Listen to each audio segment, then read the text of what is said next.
Okay, hi, I'm Father Anthony Hannon. This is To Prepare His Way. And the topic of this live stream is religious pride. I've actually done a pre-recorded video out in the woods a couple hours ago, and I decided to go live, and I'm just going to try to record, I'm going to try to play it live, and then kind of get off this live stream quickly, and then come back on a few minutes after with a uh, another live stream where we can go into the topic more depth. I can answer your questions if you have any, and there you go. And the reason I'm doing this is because it takes way too long for me to download the video onto the computer and then upload it to YouTube. It just takes hours and hours and hours, and this wouldn't be till like after midnight. And I think it's a message that at least some might need to hear right away, especially the person I have in mind for this video. So there you go. So I'm gonna see if I can't set this up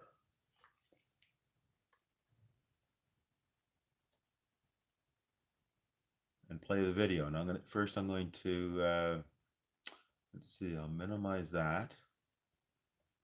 I gotta put the volume back on, but before I do that, I'll pull this up.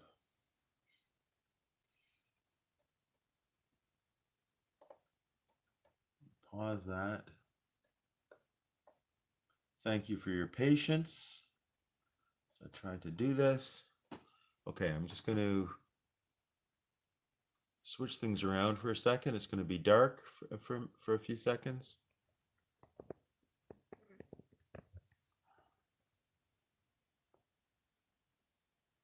Okay.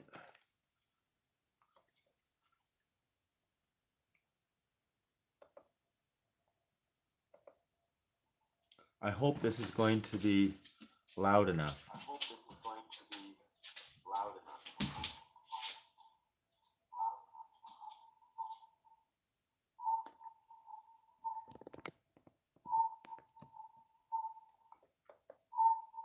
Hi, I'm Father, and this is To Prepare His Way. Religious pride, spiritual pride, pride with the name of God attached to it. The reason I'm doing this is because a priest I know of is drinking again.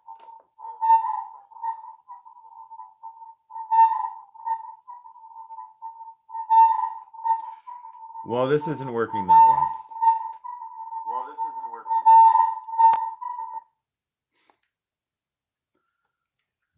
Okay. Let me bring this back here. Okay, I guess I'm just gonna have to tell you it live. Tell you the story live. So the reason I'm doing this video is because a priest I know is drinking again. And this priest, God bless him, has ruined his health. He's younger than I am, and he has ruined his health because of drinking. This has been a chronic problem for him. He's been out of ministry for at least a few years as a result of it.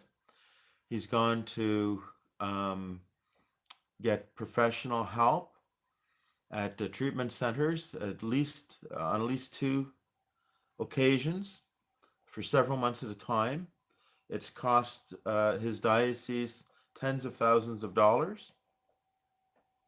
And I think he got out a few months ago.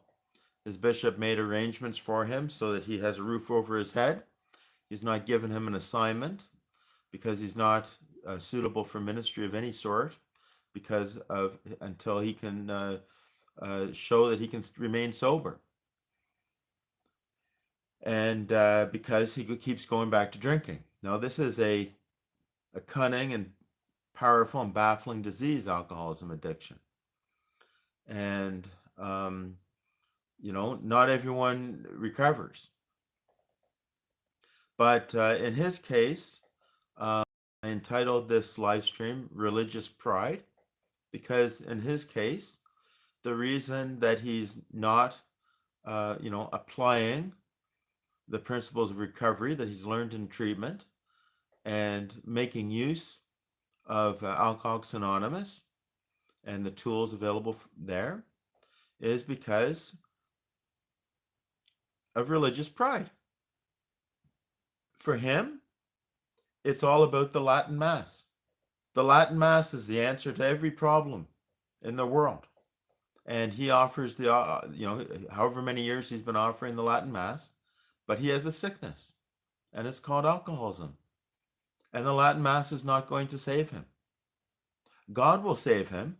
And yes, God is in the Latin Mass, but he is in Alcoholics Anonymous as well.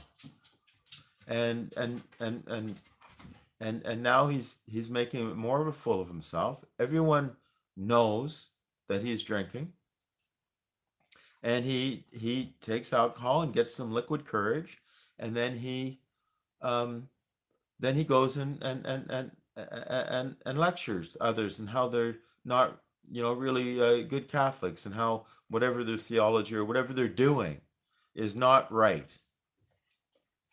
And it's very heartbreaking. It's very, very heartbreaking. And I have no idea if he's going to see this video or not. But,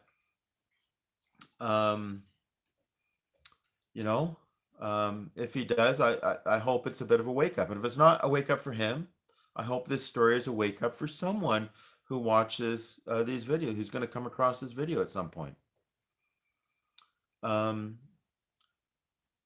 If you have a toothache, do you go to your mechanic? No, you go to your dentist. And it doesn't matter how many times you go to that mechanic, you're not going to get rid of your toothache, okay? And brother, I know what it's like. 38 years ago,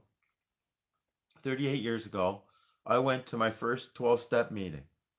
And when I went to it, and when I was investigating before, it wasn't as easy as it is now because there was no internet like this. But when I went, I was full of religious pride. I thought to myself, what can I learn from these people? Seriously, they don't even know who Jesus is. See, because in the 12 steps, it's not a religion. So they keep things very broad. They know that it is God who releases them from this trap. And there's a way of doing it. And they found the way of doing it as a gift from God. But it's not a religion. They just want to help other alcoholics. Or in my case, it wasn't Alcoholics Anonymous. Well, actually, my first 12-step group meeting was a meeting of Alcoholics Anonymous. I was like, clueless. But I knew this fellow. It had to do with a church thing, and I was his kind of secret prayer partner. And while he's on retreat, he gets this letter from all sorts of people, and one of them is from me. He said, "Oh, I don't, we met once or something at Mass, but I've been praying for you these last 6 weeks or whatever, and especially this weekend." Da da da da. Well, his parents thought that I was a really good example to him or something like that. You would be a great, good influence. So they encouraged him to invite me to his birthday party. Well, here's the thing. Shortly after that weekend, that religious program, this guy, who is a complete drug addict, goes for a 6-month residential treatment. And he comes back and he's all gung-ho on recovery stuff. And I was really kind of impressed with him. I shared a few things with him, and he just told me some of the slogans, the 12 steps. Sorry, I'm going off on a bit of a tangent here, but I'm just remembering. It was such a powerful thing for me. So I'm at this guy's birthday party, and there's no drinking because he invited all his friends from Alcoholics Anonymous and Narcotics Anonymous. And it is kind of interesting because I don't think his parents appreciated the value of the 12-step recovery. They were more concerned that he wasn't going, that they want him to go to church, right? That's what they're concerned about. So anyway, everyone leaves. I'm still there talking to his parents or whatever. And, I'm like 20 years old or something. And, so I was like 40 years ago. And he says, "Do you want to go to a meeting?" I said, "Okay." I have no idea what I'm getting into.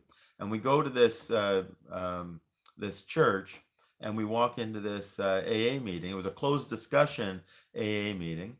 There was about it was a small meeting, about 8 people or something like this, and um, and they had to vote for me to stay in because they're going around. They're saying, "Hi, I'm Joe, and I'm an alcoholic. I'm Lucy, and I'm an alcoholic, etc." Like this, and they come around to me, and I'm like, "Well, I mean, I don't think I'm alcoholic." And this fellow, he speaks up for me. He says, "No, he's here for my support." And he had this expression. He said, "He's an earth people." That's what he had said about me. Anyway, they took a vote, and they said I could stay, but I'm not allowed to comment on anything. And I'm going to tell you, I was blown away at the honesty and openness of the individuals at that meeting, and how they shared, like you know how they just were so uh, brutally honest about themselves, and the love that they had for one another in that meeting. It was amazing. It's the type of thing that we should experience at church, right, in a parish or something. But that's what I saw, and I was blown away. But it wasn't for a couple years later before I went to my first meeting, which was not AA, but it was an Al-Anon meeting, and because alcoholism runs in my family, and I ran into and I found myself in the family hero role. I felt like I could not get on with my life until I fix my family. Okay, that's the reason I went, and I went to learn about that. But I go and I hear the 12 steps, right? We were admitted we were powerless over alcohol. Their lives had become manageable. We came to believe that a power greater than ourselves could restore us to sanity, and then, made a decision to turn our will and our life over to the care of God as we understood Him. And I'm listening to this stuff, and I'm like, "Oh yeah, I did that. Oh yeah, I do that. I do that. I do that because I practice my religion, right?" And they're moving along, and I'm thinking like of going to, like when I go to confession and stuff like that, and with the fourth and fifth step, and then later the 10th step and whatever. The 12 steps are very Christian principles, okay? But I thought, I can't learn anything on the spiritual side of these people because they don't even know who Jesus is. And I'm listening to them share or whatever, and they're not Christian or whatever like this. That wasn't actually my first meeting, my first experience of it. But after a few meetings, that's what I was thinking. Okay, in other words, I had my own denial to break through. Okay, and I had religious pride because uh, I did not understand. It's not a religion. Alcoholism is a disease that affects everyone, and it's a family disease, and it affects everyone. And it doesn't matter what you're not, just because you practice your religion doesn't make you kind of um, immune to it. Okay, it doesn't make you immune to it. And it took me a long time to break through that denial and to figure out, how have I been affected? What is my role in all of this? And and you know what can I do?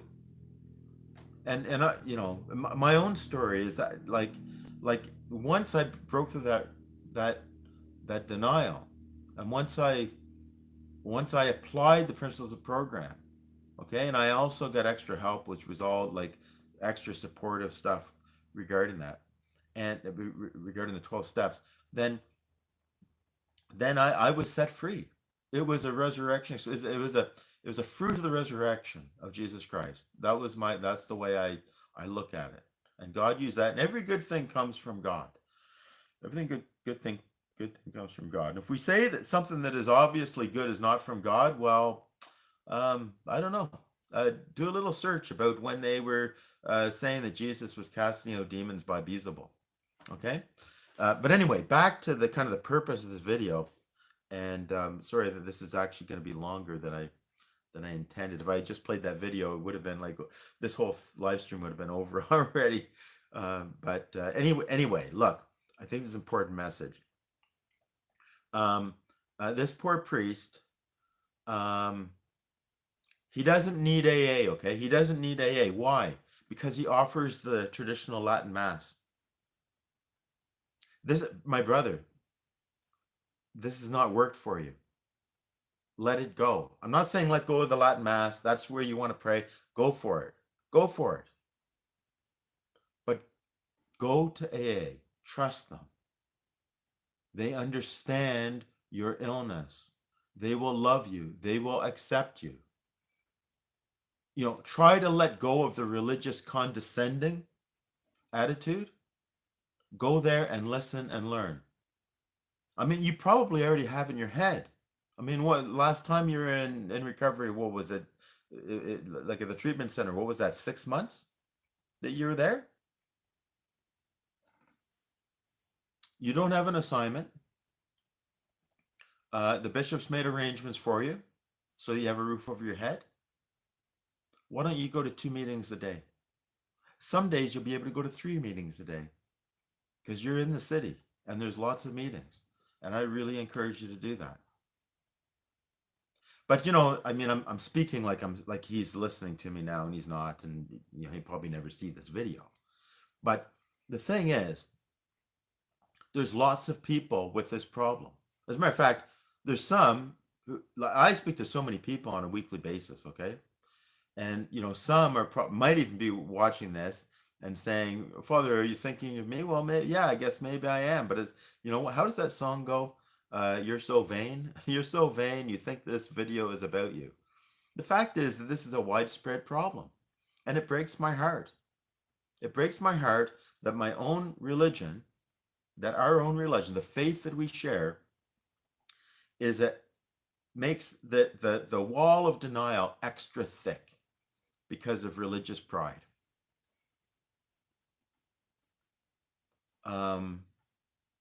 You know, and you know, this has nothing to do with the fact that this priest is a Latin Mass priest, okay? That he loves the Latin Mass. I think he offers also the Novus Ordo, or certainly did when he had a parish assignment. But you know, it's this delusion.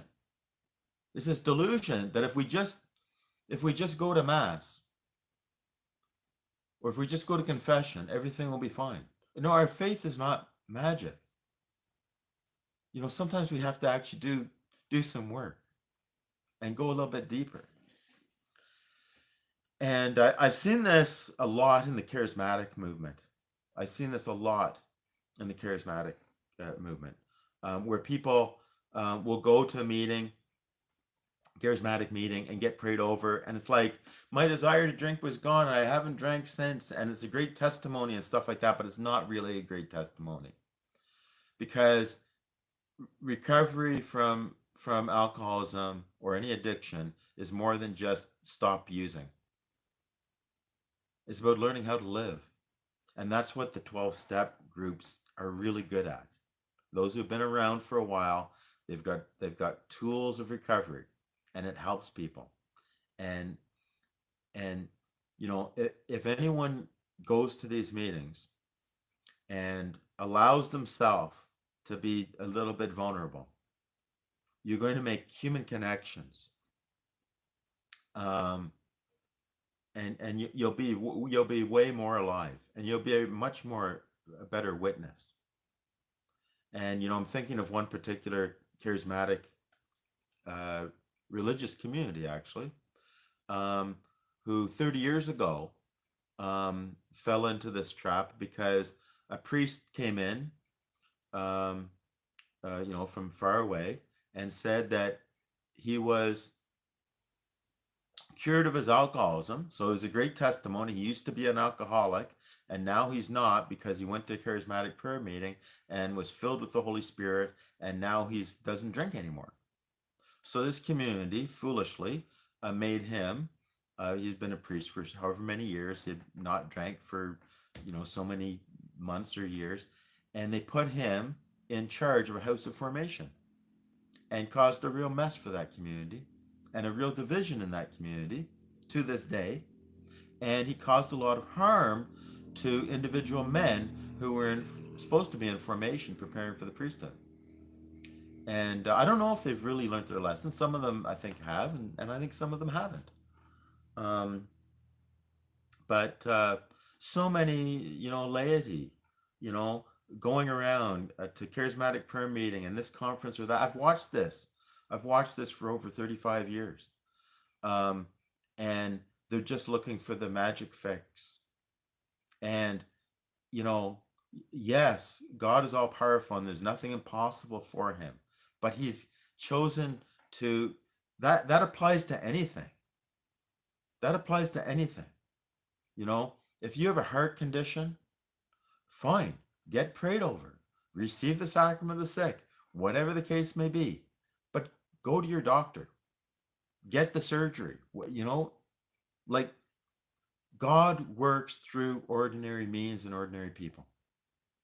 And that's kind of my message. And us, codependents, I mean, I know it's a term that gets thrown around a lot, but the codependent is just someone who's in a close relationship with someone who's an addict, or some other personality disorder that's very disruptive and everything like that.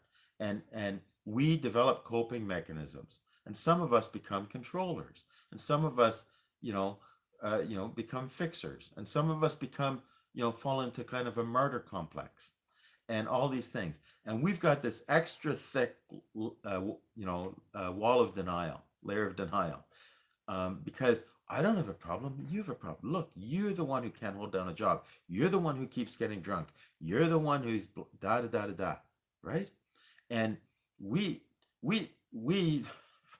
Father Basil Smith, God rest his soul. If it wasn't for him, I probably wouldn't be open to any of this stuff. And that was, back in 1985. God bless him. God rest his soul. He died in 1996, a month before he turned 60 years old. I'm 60 now. I'm like 60 and a half, or over 60 and a half. And I look at the work that he's done compared to what I've done. I'm compare and despair, right? But I'm like, man, that guy accomplished a lot, and if, perhaps he is a saint, although not canonized. Perhaps he is a saint. But he used to what did he used to say now? Now I've lost my train of thought. But anyway, it'll come back to me maybe. But oh yeah, he used to say that us codependents, okay? He used to say us Al-Anon, he would say. But he said, we think we're plus one. We think we're better than God. We think we know better than God. If you wonder if you're codependent like that, like on that side of things, just look at your own prayer life. Are you telling God what to do? That's a codependent, and they call the alcoholics narcissist. Right? So no.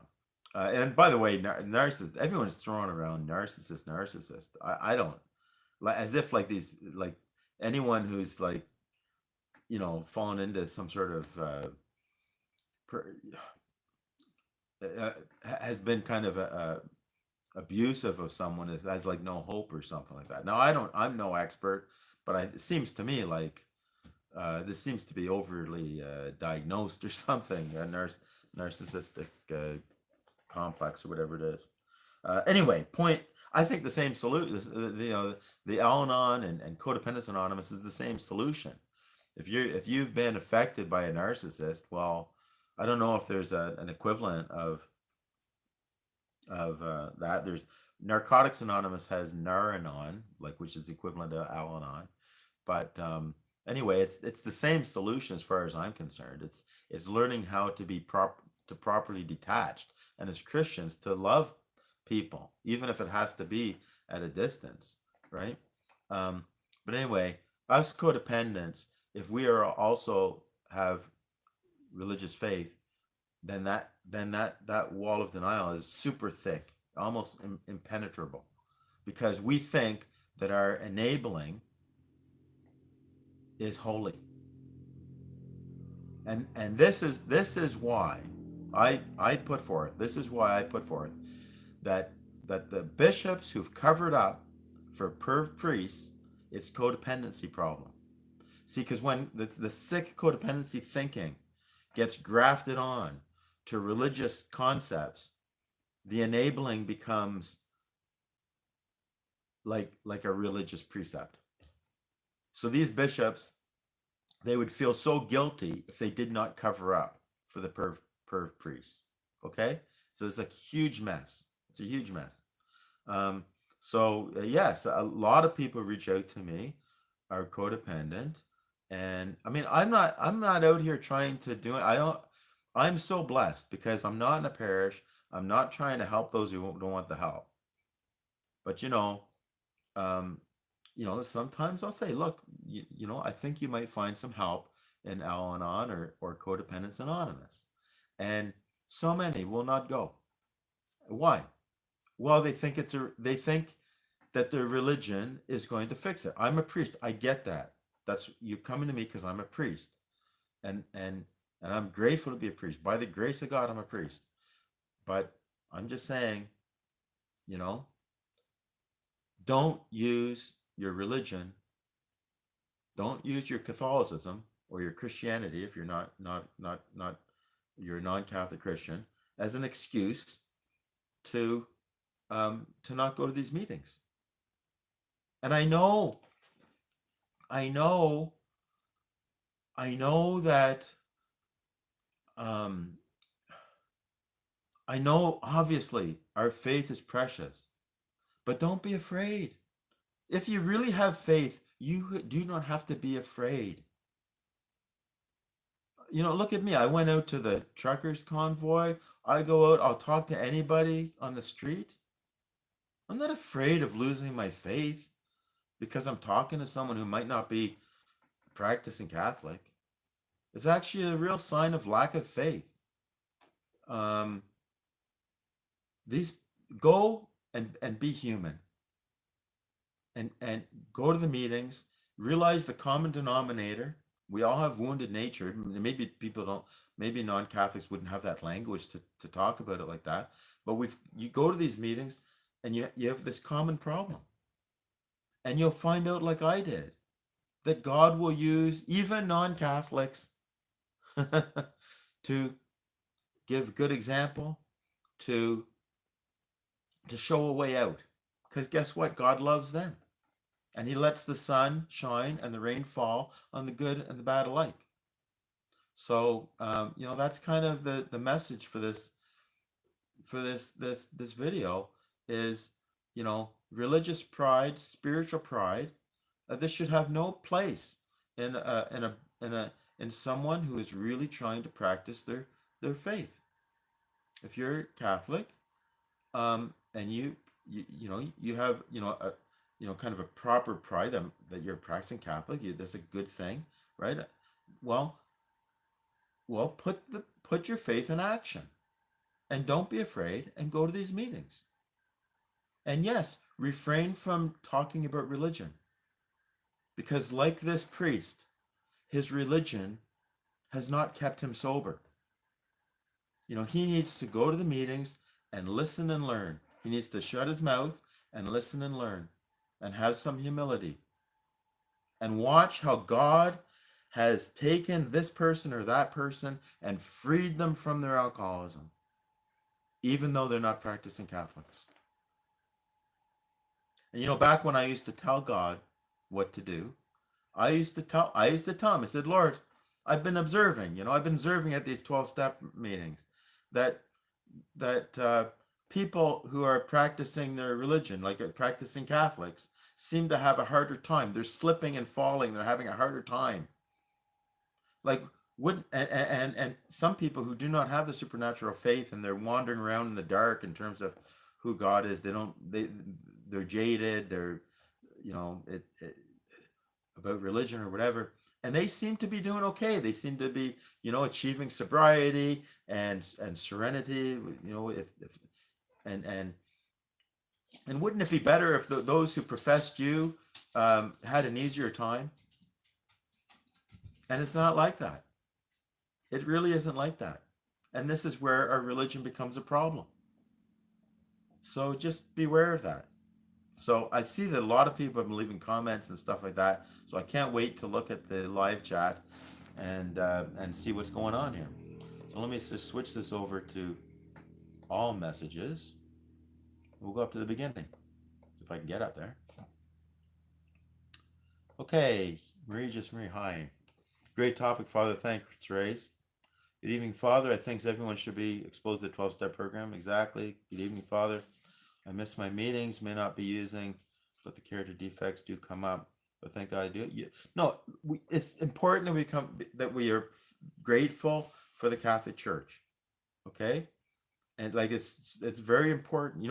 Father Basil, he used to say we're doubly blessed because we have our Catholic faith and we have the 12 steps. Like how much does God love us? I know he loves everyone, and the invitation is open for everyone to take advantage of these good things, and not everyone does. So, well, it's their loss. The last time I spoke at a 12-step group, so I was asked to speak.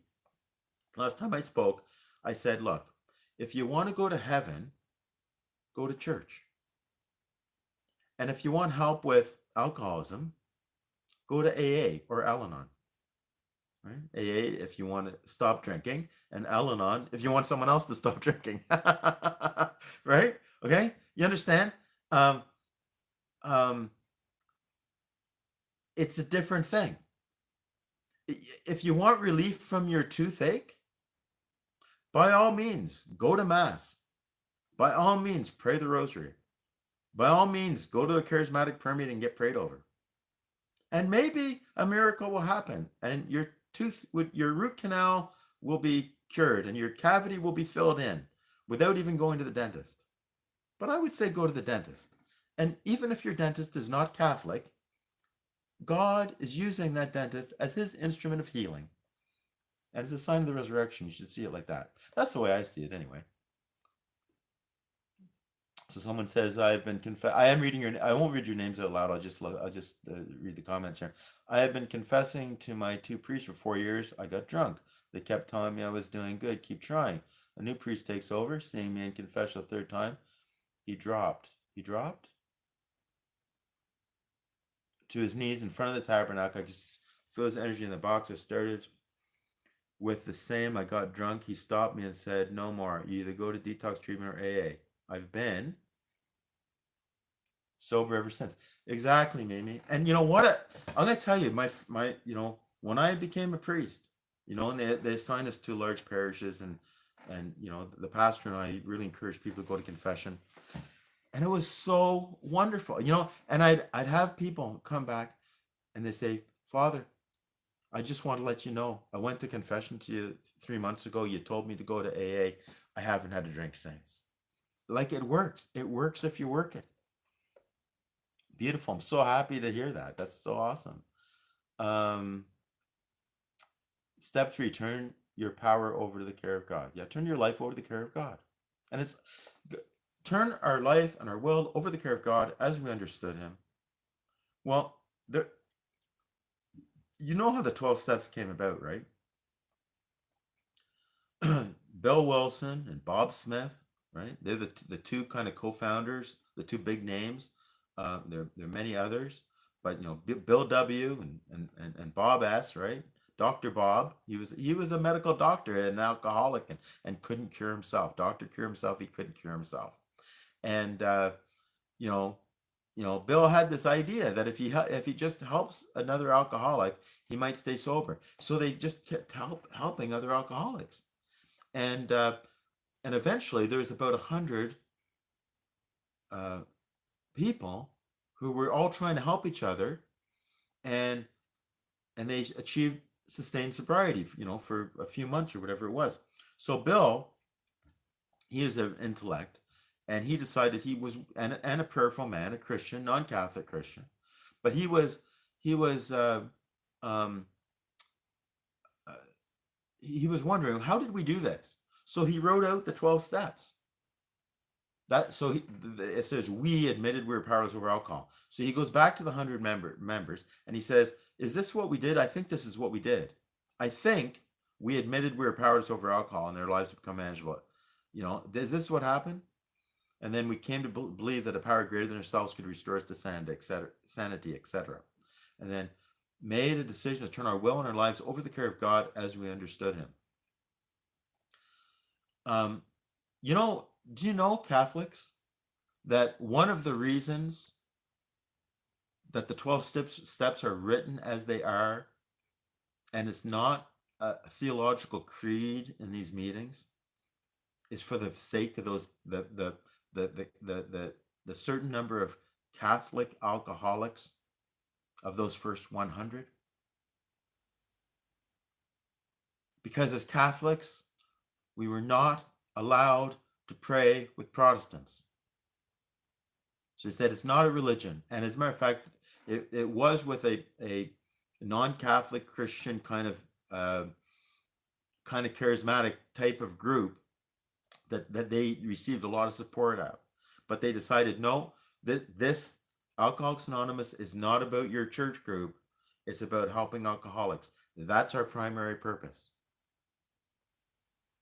And I think there might have been one person or something like that who said that they were atheist or something like that. So they adjusted the wording of the 12 steps to make sure that it's broad enough. But they didn't exclude God because they know that God did for them what they were not able to do for themselves. So just consider that. You Catholics who say, I'm not going to go to a 12-step group because it's not Catholic. No.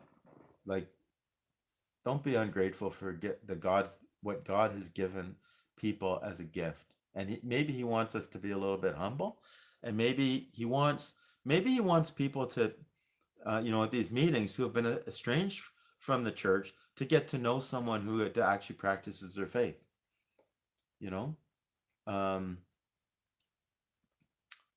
Addiction is a family disease, cunning, baffling, powerful. Father Dustin, Padre me.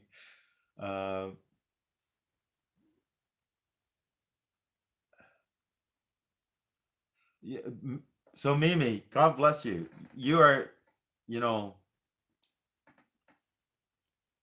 my dear brother priest, who's the inspiration of this meeting because of your drunkenness last night. Okay? Because of your foolishness last night to go and try to confront some people, some good Catholics who are doing their best, but you want to get in there. No. Look at the live chat. Look at this wonderful sister that we have, Mimi. My desire to drink has been removed. I go to daily mass and daily meetings. Mimi, you are the most blessed. You're the most blessed. Beautiful, Carol. 13 years recovery. That's awesome. Oh, Father, they all last Catholic. Well, yeah. Well, I mean, it is hard to go to the meetings as a practicing Catholic because, some people, their recovery is not that good. And maybe they've been sober, maybe they can go to meetings and stuff like that. And in some areas, they've really improved, but they have not. They need you to be there so that they can be reconciled with the church. Because a lot of them have been mistreated in the church. There's the wider culture. They've rejected God. So you hear stupid things like, I'm a recovering Catholic, or I'm Catholic, so I know all about guilt and all. You hear all sorts of stupid things, and they shouldn't be talking about that. They should not be talking like that because they should not be bringing up religion. In your sharings at these meetings, it should be about the primary purpose that everyone is there for, because everyone has different backgrounds. And that's why you don't talk about religion at these meetings. That's why you don't talk about politics at these meetings. You focus on the common problem and the common solution.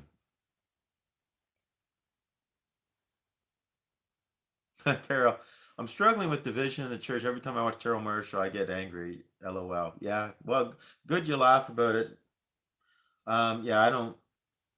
I mean, I'm not. I'm like I don't want to cancel anybody, but I am not a regular watcher of Taylor Marshall. It's not my thing. What is his thing? He thinks. Excuse me. I don't want to do a straw man argument, but he always prays. At least on his live streams are he always prays in Latin, right? Our Father, the Hail Mary, the Glory be, and well, that's good because God understands Latin, no problem. But he seems to think that a prayer in Latin is more powerful. And I've heard this, and I'm not necessarily from him, but I've heard this that in exorcisms, I'm not an exorcist. I exercise my obviously my priestly authority, right? For in blessing homes and wherever I go and all of that. But I'm not an exorcist. A priest with an actual possession, um, a case of possession, he has to get authority from the bishop to do an exorcism.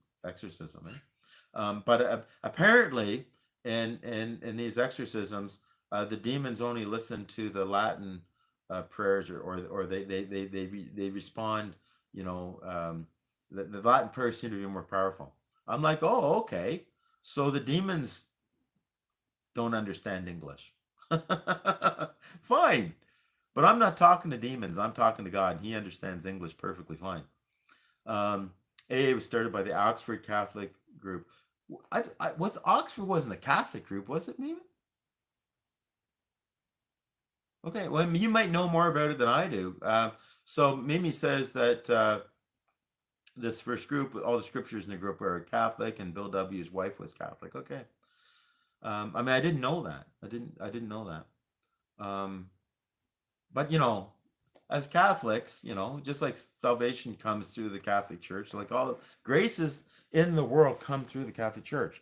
But many of you may remember fond memory, recent memory, Father Benedict Rochelle. And I remember hearing him. He's on EWTN and a lot and everything. And I think they still replay some of his shows or whatever. And I heard him say that history will go down as the greatest spiritual movement in the 20th century will go down as the 12-step groups. And he said, I wish I could say that it was the Catholic Church, but it's not. And that's true, because I mean, you saw my video, where Jesus is. I believe Jesus is in the Catholic Church. That's where you should be a Catholic, but the fact of the matter is, you're probably not going to find sobriety by going to your Catholic parish, and you're probably not going to get great, intimate, like honest heart, like honest.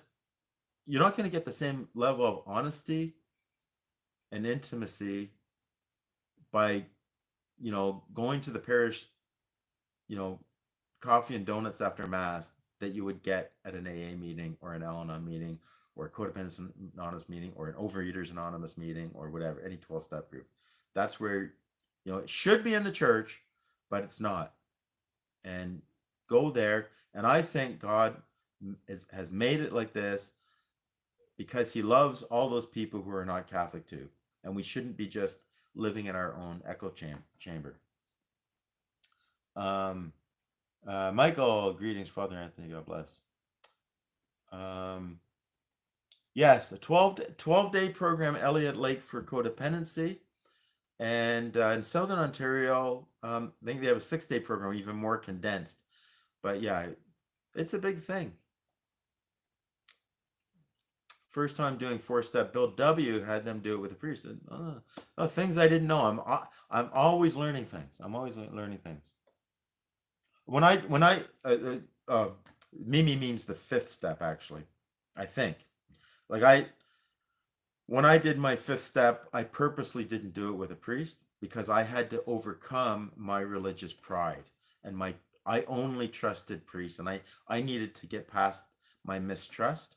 So I did my 5th step with a layperson, and he was great. No problem. Um, yeah, my sponsor gives me paperwork. Someone said it made me say, I just said I didn't want to read names because I don't want to like um, embarrass anyone. It's just I don't want to discourage people from writing things, but I realize like that Mimi is sharing stuff on purpose here. Yeah, my sponsor gives me paperwork to circle saying how wonderful I am, and that is not my problem. I like myself. Good. I'm glad you like yourself, Mimi, and you should like yourself. God likes you, right? So, coda is codependency. Yeah, yeah. The difference between Al-Anon and codependency, Codependence Anonymous, is in Al-Anon, a sharing might go something like, um, "Well, this week I had a bit of a slip. I fell into some people pleasing, and I felt responsible for other people's feelings. Just like I did when I felt when I was walking on eggshells, and I did because I thought that I was responsible for the alcoholic in my life drinking." Okay, but in Codependence Anonymous, you don't have to connect it with someone's drinking or anything like that. And not that every sharing in Al-Anon would be connecting to that, but like if someone was telling their story, like at a speaker meeting, that's the way they would always relate it to the how they the habits that they have now, the codependency characteristics came about in relation to trying to control an alcoholic or feeling responsible for an alcoholic or something like that. Whereas in Codependence Anonymous, you just go right into it because there's something called organizational codependency, and that would be, say, for example, in um, an organization where there's a promotion coming up. So say like middle management or something like that, or junior management or supervisor of a team or something like that, and they want to hire from within. So they'll say, well, who deserves it? And they'll say, well, Jim over there, he shows up early, he leaves late, his work is meticulous, um, he produces more than anybody else. He deserves the promotion. So they give it to Jim, not realizing that Jim is driven from a sense of inadequacy to be a workaholic perfectionist. So what ends up happening is, and maybe some other codependency characteristics like control freak or something like that. So what happens is the whole the whole team or the whole department gets kind of infected with Jim's codependency, and then everyone reacts to it, and then those reactions become habits, and then someone kind of takes on the codependent characteristics in other aspects of their lives, but it wasn't because someone's drinking or something like that. The other thing I do find, uh, because one of the characteristics of codependence, that some codependents can identify with is, continually seeking affirmation. You know, this is where someone gets 100 opinions because they can't make a decision for themselves. And so recovery from codependency is a lot of in Codependence Anonymous is very much, pray to God, use your head, do what you think is right, and don't be so concerned about what other people are going to think.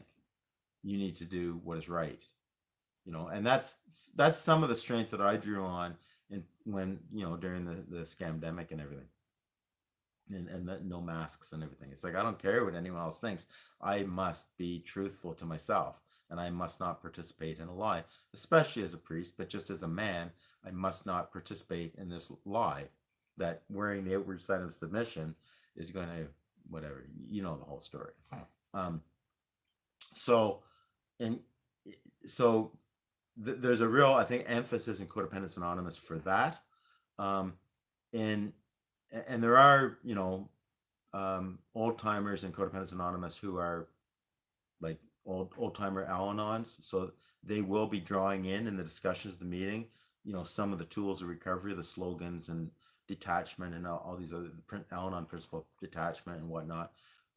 but um, in general, because Al-Anon is bigger, that's why I say you go to an open speaker Al-Anon meeting if you don't think you qualify uh, for Al-Anon because there's no one in your life who's an alcoholic or never was or something like that. But again, Father Baz, he used to say, he used to say, shake the family tree, and an alcoholic is bound to fall out. So everyone actually qualifies for Al-Anon. But anyhow, um, this um, this in Al-Anon, because it's bigger and people it's been around for longer, you'll get more tools of recovery in the Al-Anon than in the Coda meetings. That's what I think anyway. But go to both. It's good. I mean, go to as many you can.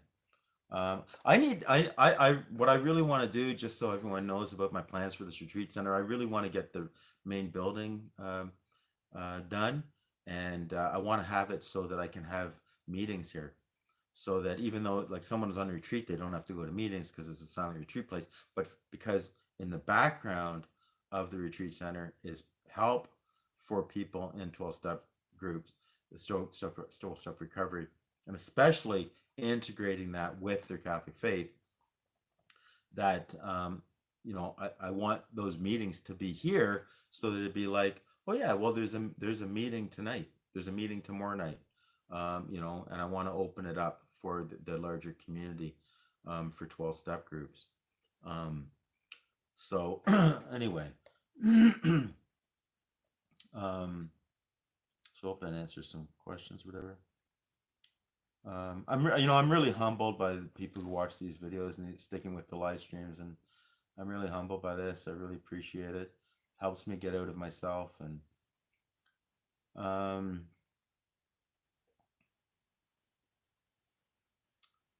okay. So Mimi is I think Mimi is like sharing some things that she might hear about at meetings. I'm sick of hearing about people's rotten childhoods. My rotten childhood made me who I am. I do stand-up comedy. Oh, you do, Mimi. That's pretty cool. I don't do you have videos on your channel, Mimi? I should check that out. Um, well, look, it's like in Alcoholics Anonymous, you know, and you can read about that in the big book, or the book called Alcoholics Anonymous, affectionately known as the big book. And Mimi, I know you know that, and Carol, I know you know that, but some people don't know that. And in there, they talk about, going to meetings and being negative, and because you're hearing drunkalogs, because when someone's telling their story, they're just talking about all the times they got drunk.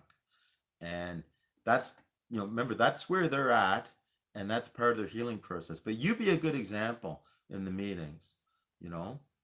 And the fact of the matter is, yeah, our childhoods, none of our childhoods were perfect.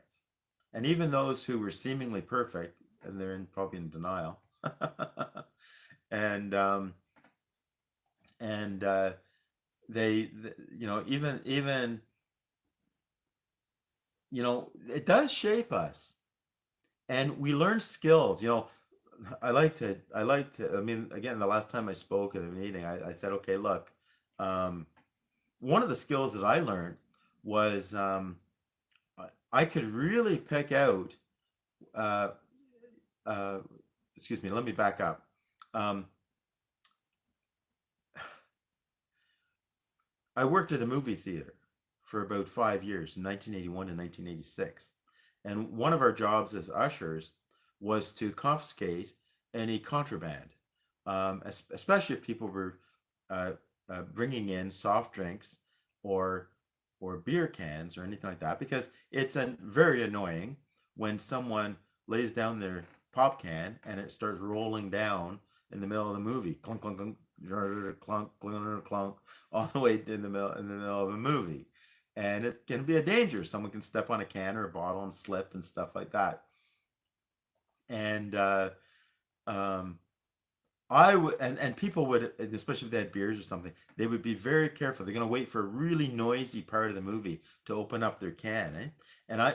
But because of, growing up in a home where I was always listening for whether, there's going to be any drinking in the house, because I knew then it could be a very chaotic night and I wouldn't be able to do any homework, or not that I wanted to do my homework anyway, but it would have been okay. I know what I need to get ready for.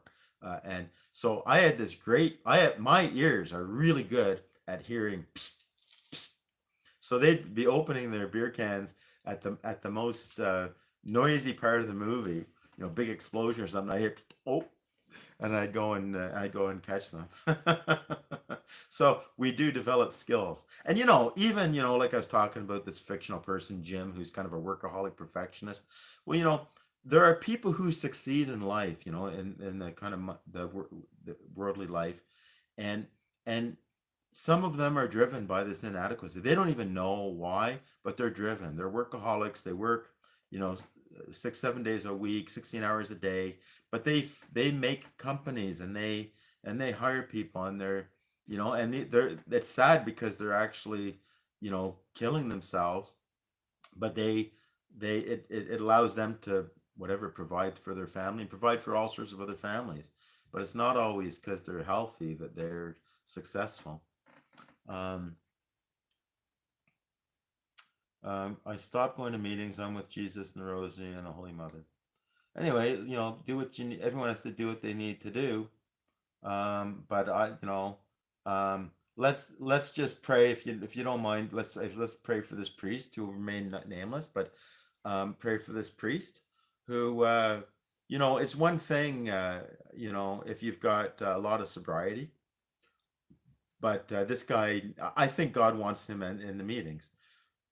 Um, and someday, if he gets sober and he works his program, he'll probably be um, a great instrument of the Lord to bring people into the church. But until he gets sober, he needs to get to meetings, because he's just going around saying, yeah, go to the Latin Mass, pray the Rosary, do your devotions, and that's all you need. And he's getting drunk and then making a fool of himself, and and you know,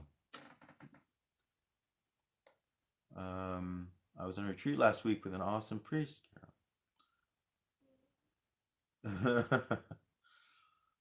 Okay.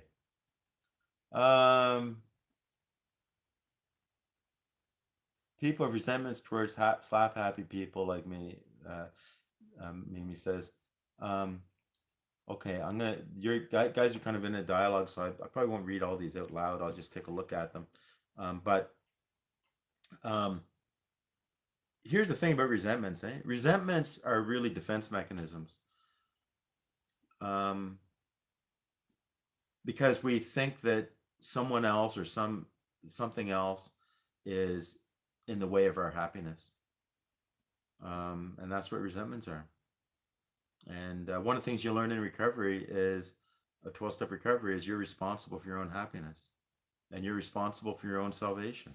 And nobody can stop you from being happy. And nobody can stop you from becoming a saint. And St. Paul talks about in his letter to the church in Rome that, who can separate us from the love of Christ? Nobody. Not this, that, the other thing. And a resentment is contrary to that. Resentment is saying this person or that person is stopping me from being. The reason I'm unhappy is because of this person, and that's a lie. It's not. It's not.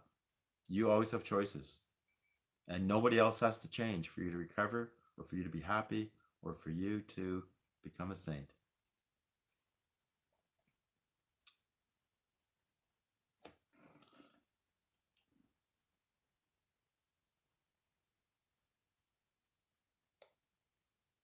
Anyway,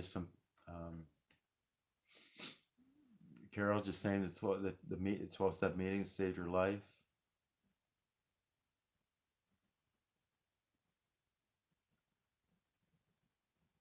Hey, Tim Staples came to Ottawa a few years ago.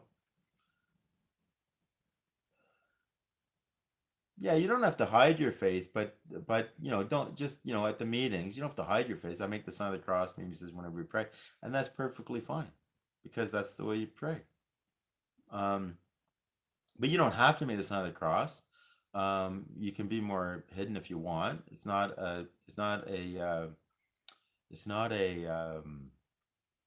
betrayal of Christ or something like that. I mean, hopefully we're praying, frequently, silently, and not everyone knows that we're praying all the time. But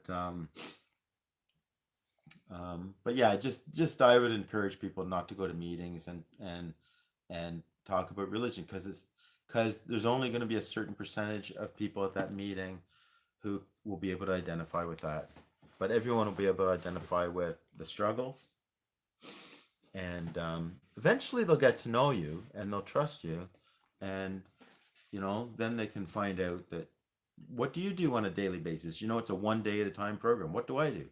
And then you let them know, I go to early morning mass, and then I do this, and then I do that, and then I maybe you call your sponsor, or maybe you, whatever it is, maybe you work at this or volunteer at that, and then I go to my meeting at night, and you go to, what was that first thing you do? How do you start your day? And but like at the meetings I wouldn't necessarily share that, but I mean you don't have to. I mean, I would just say, just be careful, because it's so easy to come across as holier than thou. It's just really easy to do that, and just keep in mind of the newcomer and try to help them.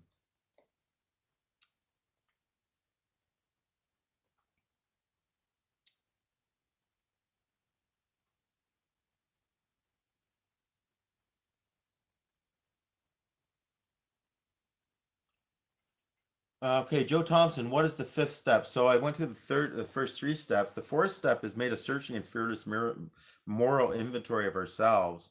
And I always liken this to an examination of conscience, but it's not really that.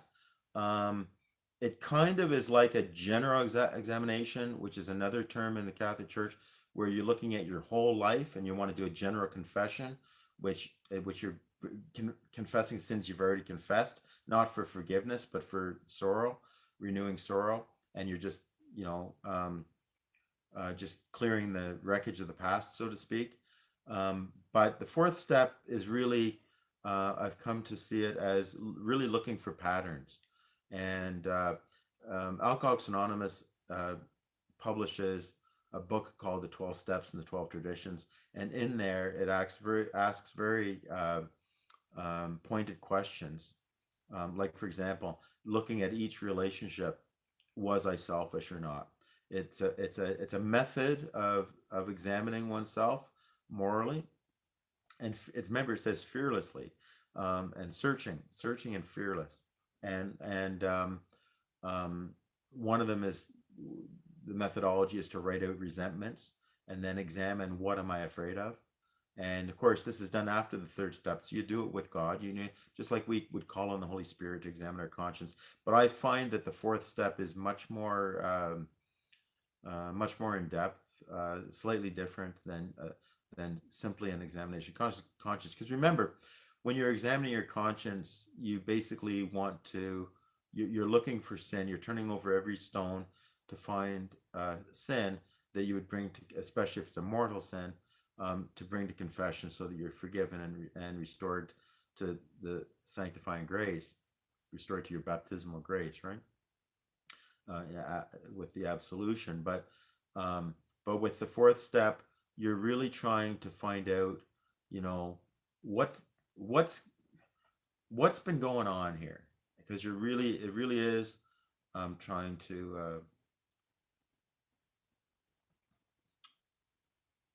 trying to get to the bottom of things.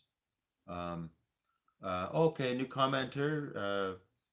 Mary Ellen, 15 years sobriety in Al-Anon. I'm a better Catholic because I'm an emotionally, spiritually healthier person. I can better witness the love of God. 100%.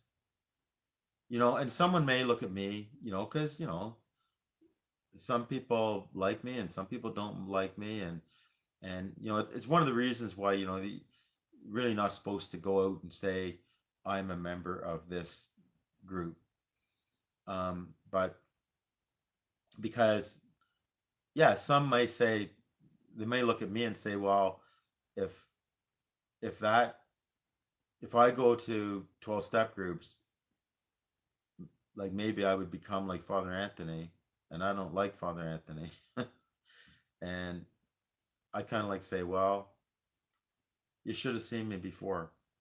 I mean, my only thing is I felt trapped and depressed. Um, and the 12 steps got me out. Through the 12 steps, God got me out of that. We'll put it like that. And and that's again just going back to the origin of this video.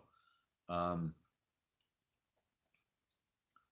God will get you out of it,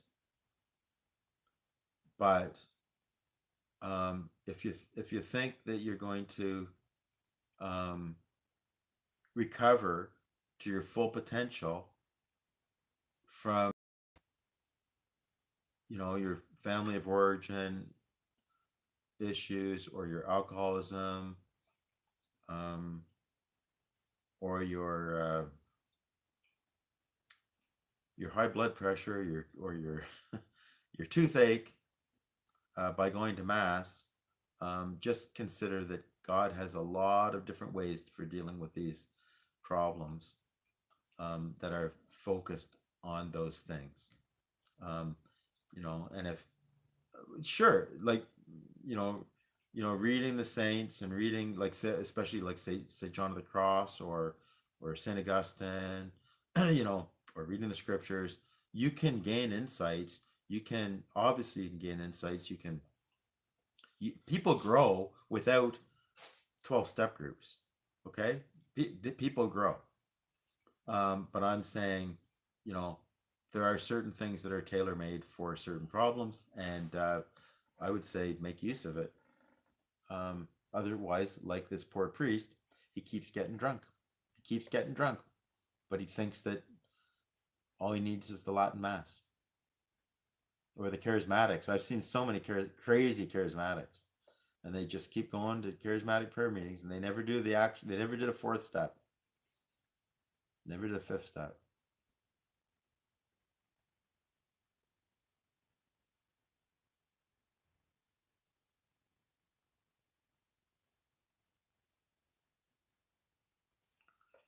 I do stand up once a month at one of the AA clubs. I open with "I'm Mimi," and I've got 34 years of prayer. Everyone applauds, and then I says, "Well, not consecutively."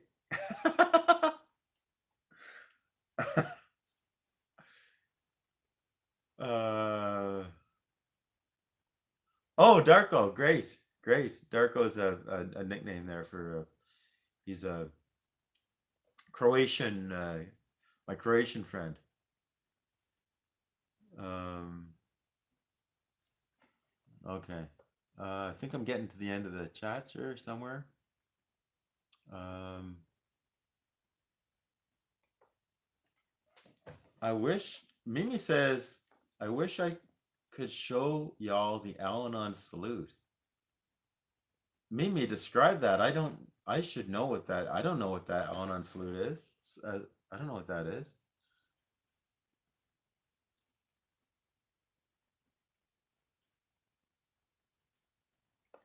And there has been some notable. So I mean, to send him Father Bob Martin videos, old time.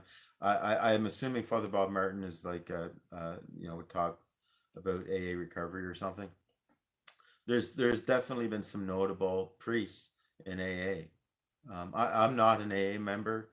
Um, I never liked drinking. I did experiment with it because I was feeling when I was my whatever late teens, early 20s, um, because I felt I was always different, not never drinking at parties and stuff.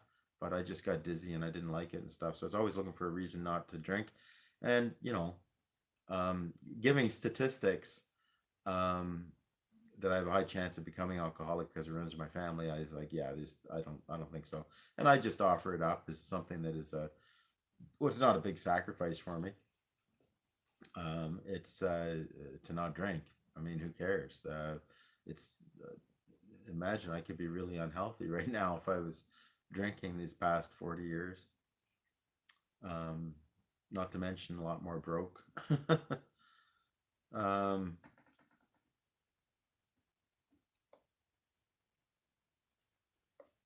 okay.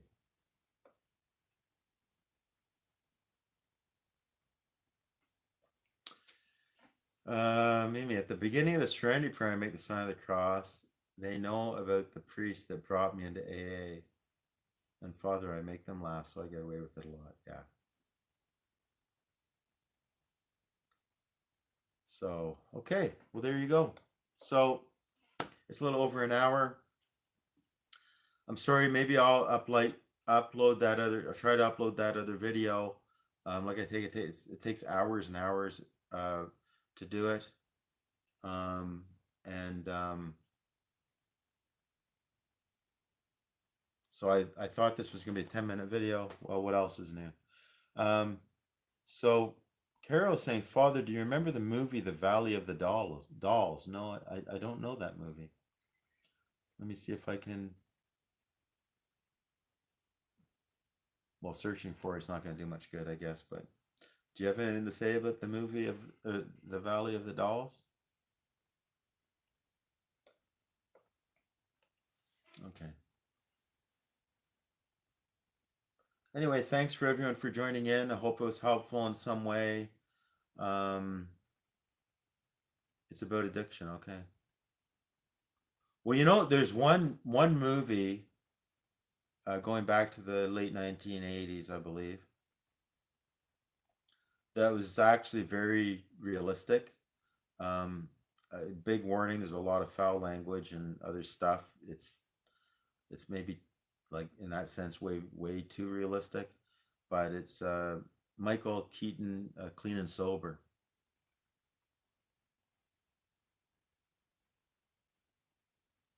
Um,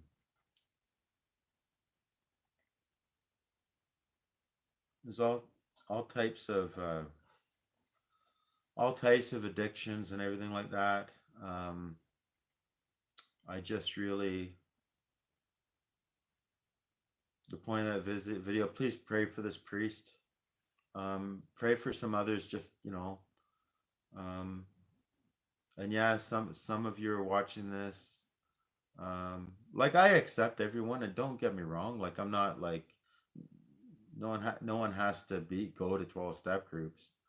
Um, but I like to see people get the best out of life, and and I just know that I know that this is a barrier for a lot of Catholics. They go to the meetings, they hear someone, they just being themselves, they talk about whatever, the rosary or something, and then someone says we don't talk about religion here, and then they get offended, and then they're hostile to Catholics, and yeah, some people are because they're very wounded people. Um, they're not supposed to be talking about religion, which would include criticizing religion in the meetings. You should be focused on the common purpose of the meeting.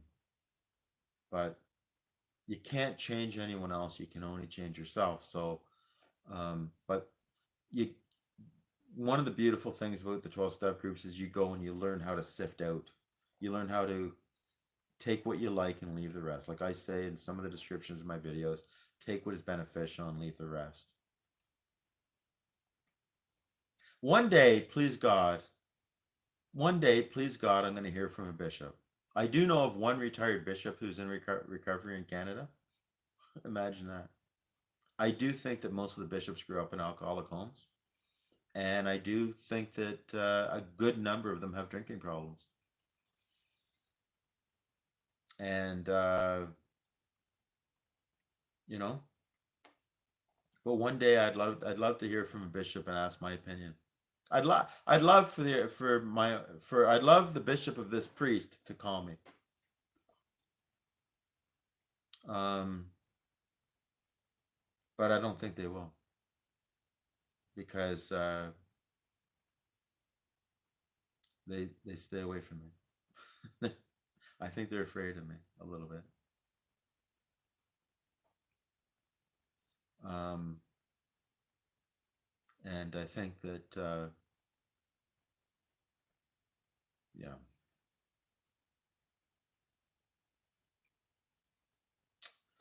Okay. Um,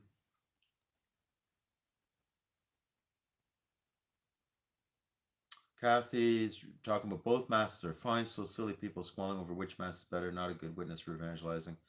I agree 100%, Kathy.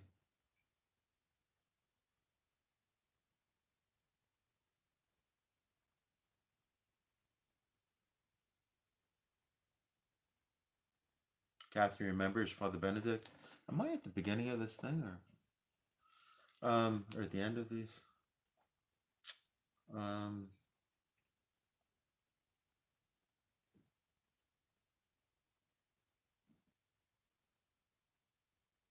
Take the back of your hand and dramatically put it up to your forehead. So Mimi is talking about the Al-Anon salute. Okay, so if I'm getting you right, it's like, yeah, woe is me or something. I don't know. Is that what it means? Okay. Um, yeah. I just see our church, I see our diocese, I see our parishes, I just see as dysfunctional dynamics going on all the time. And people operating out of their unresolved family of origin or trauma or something. And it's sad. And I know that the diocesan offices and everything are crazy dysfunctional. And I this is not a criticism of the people. This is actually, my heart goes out to the people, and especially the employees who've dedicated their lives there, and they work so much and they get underpaid and they're unappreciated, and they have to live with this with within this crazy dysfunctional system. And I think they, someone had mentioned, I think it was Carol maybe, that Elliot Lake has a 12-day codependency program. Yeah, it would be great if, if a bishop went to, I don't, how long is their baby bishop school when they go to Rome, when they first be chosen as a bishop, and they go and they learn about all the things about being a bishop during the liturgy and da da da da, and probably told that they're supposed to be peacemakers and stuff like this. Um, it would just be, I think it'd just be great if a bishop just goes to enrolls himself in the 12-day program up at Elliott Lake.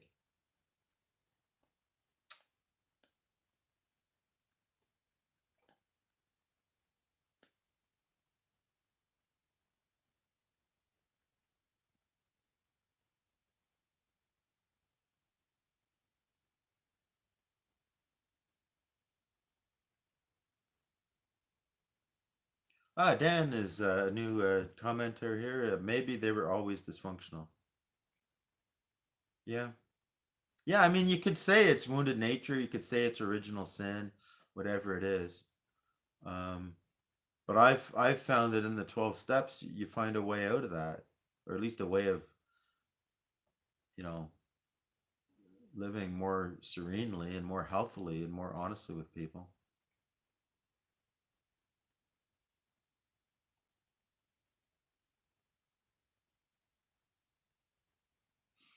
Um,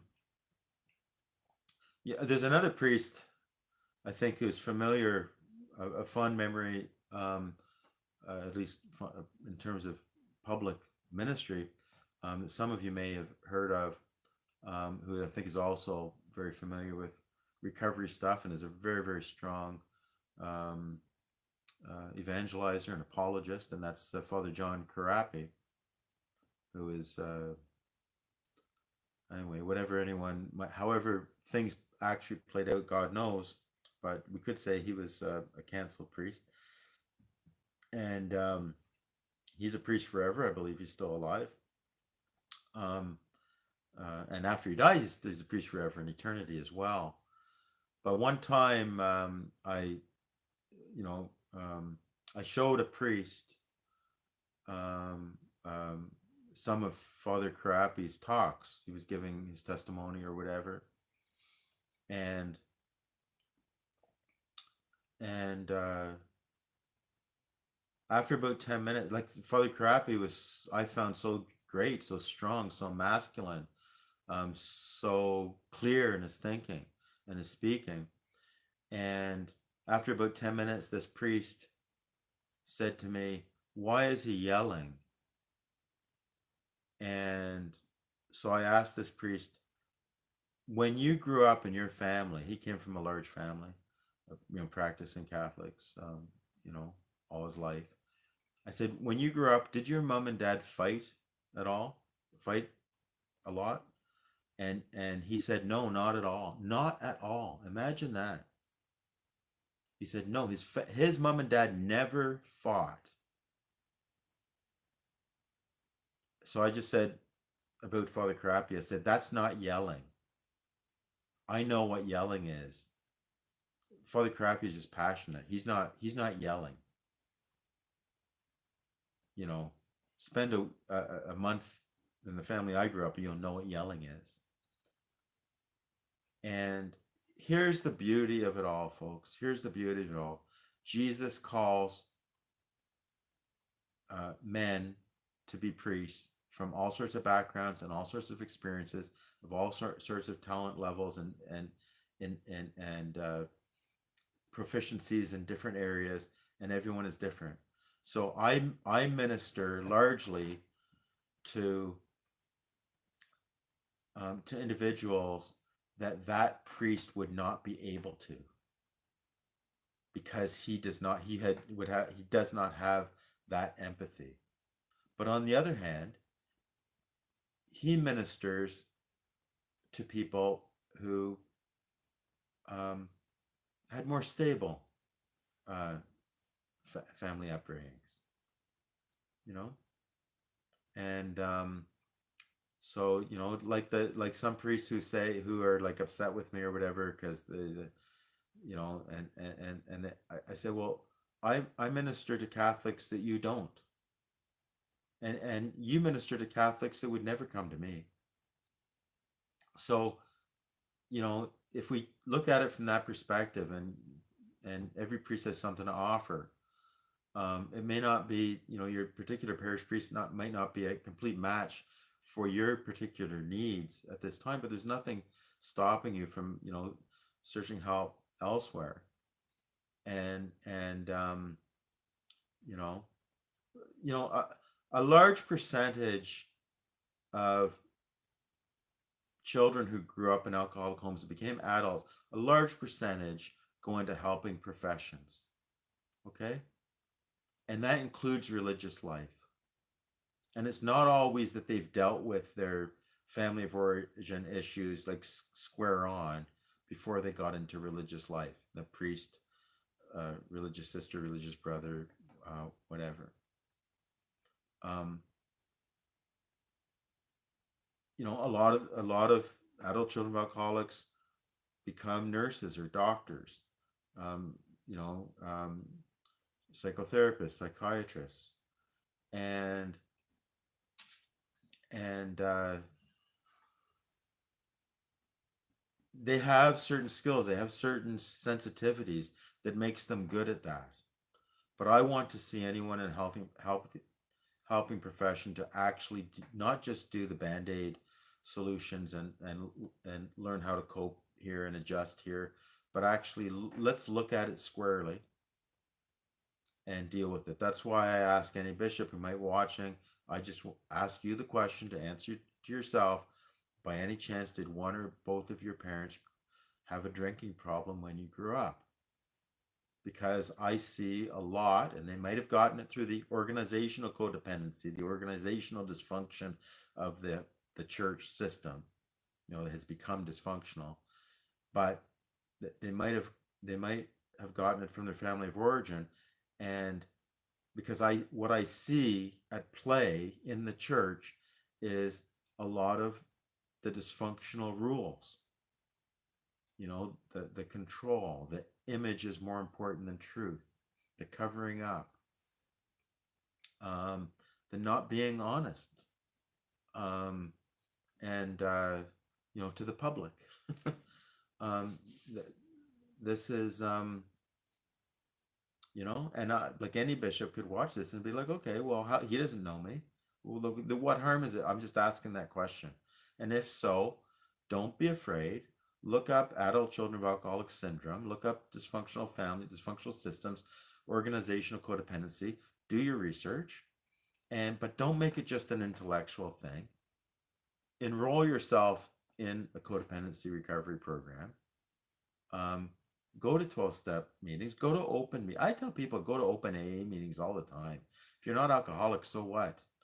They're open. Anyone can go, and AA members that want to do that, and it's good for them. And you respect the confidentiality there.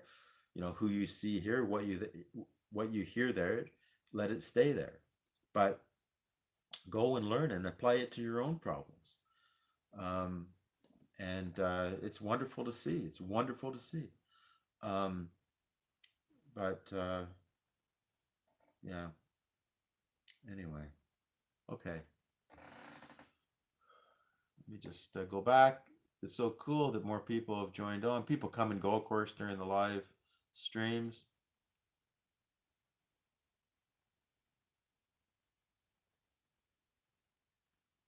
Lou is on board here. Thank you.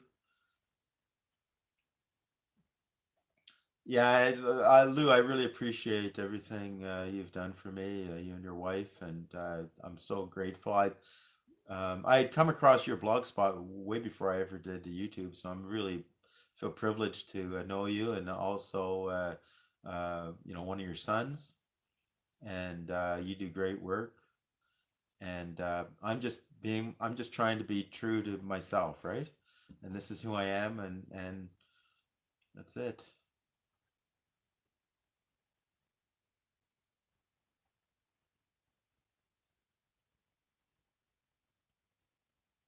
Wait a second, someone was in a movie? I'm missing something. uh, Carol says, Father, don't forget about gambling too. Yeah, I love Father John Crappy. Still alive in Montana. Yeah, I saw a video of him going through like where he's living. I mean, I don't know how recent it was, but with his dogs and everything, and showed us his chapel. Quoting Father Crappy, sin makes you stupid. Yep. And so does drinking. And so does getting obsessed with other people. Um, all that stuff makes you stupid. Okay, I'm gonna go now. I'm tired. I'm hungry. It's after 10 p.m. and I got a big day ahead of me. Um, we just pray for all these people and pray for one another, and we do our best, eh? But yeah, my heart goes out to this priest, but I'm afraid he has not hit his bottom yet, and he has not hit his bottom yet, and that's sad. I think I don't know if the bishop would, put him out on the street, so to speak, but that's probably what he needs. That's probably what he needs. Um, but you know what? Divine intervention, Lord, break through that denial and break through that religious pride, that religious superiority complex. And remember, there's no such thing as superiority complex. It's all inferiority complex. So this poor guy is hurting. He can't be happy with himself that he gets drunk. You know, an alcoholic. Alcohol used to be their friend, and it's not their friend anymore because they don't get whatever it is that it gave them anymore.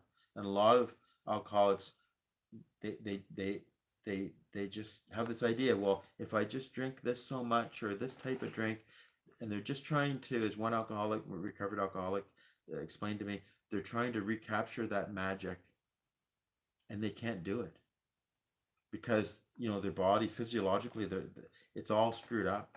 Their tolerance is way off. They used to be able to. It grew into high tolerance, then low tolerance, and everything like this. And they feel so much shame after they get intoxicated because they didn't need to get intoxicated.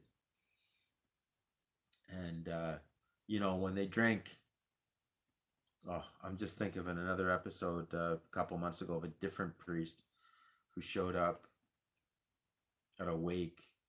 We'll call it a wake, a prayer vigil for a funeral, and he was reeking alcohol so bad.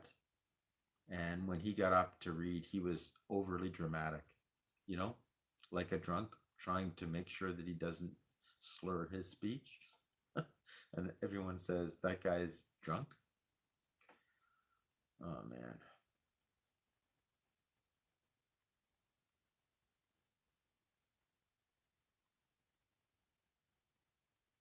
Okay.